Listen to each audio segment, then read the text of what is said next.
perjalanan anak-anak gitu ya. Untuk ke Magdis itu nggak gimana ya, nggak nyangka juga gitu ya. Belum ceritakan Ana tentang perjalanan anak yang udah hampir sebulan lagi mau di sini gitu ya. Perjalanan yang berliku gitu ya. Perjalanan yang nggak disangka-sangka dan perjalanan yang nggak diduga sama sekali gitu. Kenapa bisa sampai ada di Magdis ini gitu ya. Yang pertama dulu memang cita-cita begitu tinggi sekali gitu ya. Ingin pergi ke luar negeri kan. Itu udah diceritain pengen pergi ke luar negeri karena apa? Karena kakak gitu ya. Kakak kan udah ke luar negeri gitu. Jadinya ya namanya adik pasti bercermin ke kakaknya ya. Gitu kan Dara. Pengen ikut kakak kan biasanya gitu. Ya tapi ya qadarullah di situ gak diizinin. Kalau dibilang kecewa mah iya pernah kecewa karena apa? Berharapnya salah gitu ya. Bener banget. Nah di situ.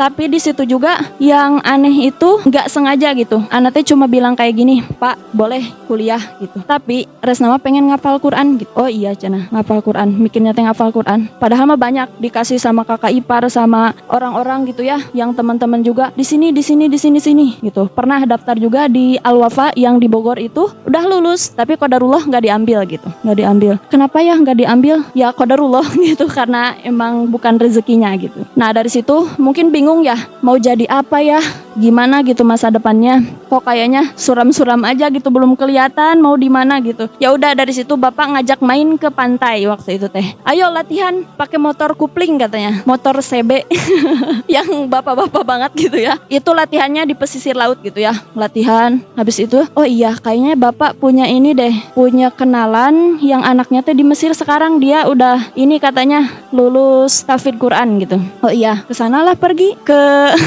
mana sih dekat Ranca apa sih lupa namanya pokoknya itu ya. Ke situ pergi silaturahmi ya. Silaturahmi dengan ibu-ibu gitu. Oh cenah kalau itu mah di sana mah ada cenah pondoknya laki-laki saja, cenah nggak ada perempuan. Tapi ada katanya di Cibiru gitu-gitu. Qadarullah pas itu teh ada ustad yang kalau Pak Ujang mah kenal ya gitu ya, yang ngurusin ini Magdis di Geger Kalong dulu teh. Ada di sana gitu ngasih saran, wah katanya kalau memang seperti itu di Magdis aja katanya gitu. Karena apa? Karena di Magdis itu top katanya gitu. Ustadznya lulusan Mesir katanya gitu. Oh gitu. Biasa aja gitu ya. Malah Ana juga daftar di ini di IAJ yang itu Syekh Kanova. Di situ udah tes gitu ya. Udah tes psikolog, udah tes banyak banget itu tesnya tuh. Dari jam 8 pagi selesai jam 9 malam gitu apa jam 7 malamnya. Lupa waktu itu teh. Tes itu teh pokoknya segala tesnya tuh ada matematikanya, ada Indonesianya, ada logikanya, banyak pokoknya nama gitu tesnya. Tapi karena pas itu teh daftar juga ke Magdis, Magdis duluan gitu ya. Duluan menerima gitu. Tanggal 5 Juli ya, 5 Juli berangkat katanya gitu. Berangkat ke Magdis. Mikir itu teh istikharah, lama banget istikharahnya gitu. Kayak ya Allah ini teh gimana gitu. Dan dapat jawaban kayaknya mampunya di yang 3 tahun. Kalau yang di Syekh Kanova itu ngambilnya yang setahun. Kayaknya terlalu lama gitu, sayang banget gitu. Terlalu sebentar kalau yang setahun gitu ya. Terlalu sebentar sama Qurannya. Ya udah yang 3 tahun aja gitu. Dan kesini dan sekarang gak nyangka gitu ya udah hampir 3 tahun gitu. Gak nyangka banget. Emang motivasinya memang itu ya, dari SD memang suka gitu sama Al-Quran teh, suka baca gitu. Sehari teh sejuz mah ada gitu ya, suka. Tapi kayak gitu ya geningnya bacaannya kurang bener gitu. Bacaannya gak pakai tahsin, gak pakai tajwid gitu. Kumanya belum belajar gitu, belum bisa. Bisanya di Magdis gitu. Baru belajar tahsin Ana di Magdis jujur ini. Dan mungkin sekarang juga bacaannya gak sebagus teman-teman yang lainnya gitu ya gitunya. Masih belajar gitu ya, masih belajar. Dan di sini teh 3 tahun teh enggak jalan lancar gitu aja, mulus gitu. Banyak sekali godaannya yang membuat anak itu jatuh, sejatuh-jatuhnya tuh ada. Pada bulan Februari 2022 itu Resna jatuh, sangat-sangat jatuh. Resna udah sempat memutuskan ingin keluar dari Magdis. Karena apa? Karena dari situ teh hati itu tiba-tiba merasakan apa ya, ketidaktenangan gitu. Sampai hampir 2 minggu Ana tuh nggak bisa tidur gitu. Entah itu teh ada kecemasan yang berlebih atau apa. Tapi ketika periksa ke dokter, Ana mengalami apa? Pasti tahu teman-teman. Mengalami kekecewaan cina gitu. Kecewaan dan apa sih? Kesedihan yang tersimpan cina gitu. Dan jadi pelajarannya ya teman-teman ya, ketika ada masalah kayak gitu teh selesain dulu gitu. Kalau Ana dulu emang hobinya suka ngibur orang, jadi nggak memperdulikan diri sendiri gitu. Ketika sedih itu udah happy aja. Bercanda lagi sama orang. Nah pas di situ kan rame suka gitu ya. Dan pas tahun itu ya Februari 2022 gitu, itu teh sedihnya juga tiap hari memang nangis terus gitu. Sampai ada yang bilang gitu pas mau keluar Teh Tika nggak ada ya. Teh Tika di situ bilang gitu, kalau mau keluar sok aja cenah. Tapi kalau masalah mah bakal ditemuin di mana juga kamu berada cenah gitu. Iya sih. Mikir gitu, iya ya gitu. Tapi waktu itu ya memang anak izin pulang dulu gitu ya. Udah nggak kuat pisan di sini teh, kayak nggak punya teman, sendirian we gitu. Sendirian, cuma bisa teh nangis gitu, nangis. Yang anak heranin tuh, ya Allah, anak teh udah dapetin apa yang anak mau sama Quran gitu ya. Tapi kenapa Quran ini teh kok kayak nggak ini ya gitu. Kok malah nggak tenang sih? Apa yang salah gitu? Nah di situ Ana nyari dulu, dosa apa ya Allah, dosa apa, mikir dulu. Mungkin ada yang nggak ditobatin gitu. Pas di rumah dikorek-korek gitu ya, diajak curhat sama bapak, diajak pokoknya mah sampai dalam-dalamnya gitu ya. Apa sih masalahnya gini-gini? Tahu ternyata ada masalah itulah pokoknya. Dan dari situ terus ngerubah semuanya itu, dan tiba-tiba ada postingan gitu ya hadir, dan itu teh buat bangkit sekaligus gitu, kayak bangkit langsung gitu. Kayak motivasi yang dari Al-Qur'an kayak gitu. Udah gue masuk gitu. Dan ayat juga yang paling ngenang pas waktu itu teh yang di Quran surat Toha.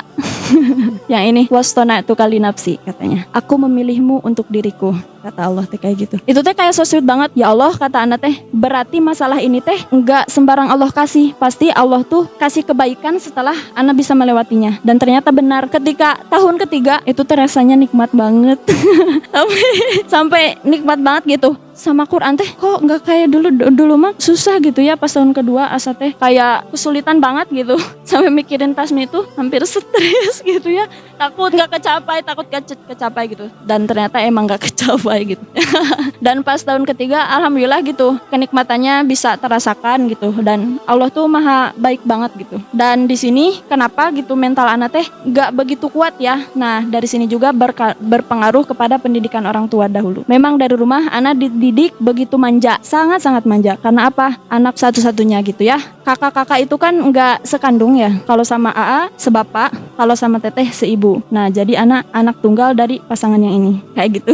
Nah dari situ teh mungkin orang tua sangat sayang, dan sayangnya tuh dengan kayak gitu nggak ada tegas gitu, gimana ya, nggak keras gitu, dimanja banget. Sedangkan anak kurang suka dengan kemanjaan itu gitu, sangat tidak suka gitu. Makanya ketika anak pergi ke Ponorogo sekolah di sana, anak merasakan kesenangan banget gitu ya, merasakan pas banget buat hidup anak, karena di sana tuh tegas banget gitu ya, pendidikannya tegas, dan itu teh cocok banget gitu buat anak, senang gitu, bikin dewasa gitu. Pas di sini yang diujinya sama Quran itu memang hati kan, ada ayatnya juga kan. Memang ketika menghafal Al-Quran itu pasti yang diuji hati, karena Al-Quran itu dimasukkan ke dalam hati kayak gitu. Memang teman-teman juga yang mungkin sekarang ada gejolak hatinya, tetap ini ya, tetap semangat dan percaya bahwa teman-teman juga pasti bisa melewatinya. Husnudzon aja sama Allah, pasti itu yang terbaik buat teman-teman. Dan masalah itu memang sangat-sangat sangat-sangat baik sekali buat kita ketika kita bisa mengambil pelajarannya kayak gitu ya. Dan ternyata kebahagiaan hidup itu bukan hanya tentang semua keinginan kita terpenuhi, tapi juga tentang seberapa besar penerimaan diri atas segala takdir yang harus dijalani. Ingat selalu bahwa bisa jadi kamu sebenarnya lebih besar dari apa yang ada dalam mimpimu sendiri. Itulah kenapa jalanmu berliku, bahkan keinginanmu hari ini harus terpatahkan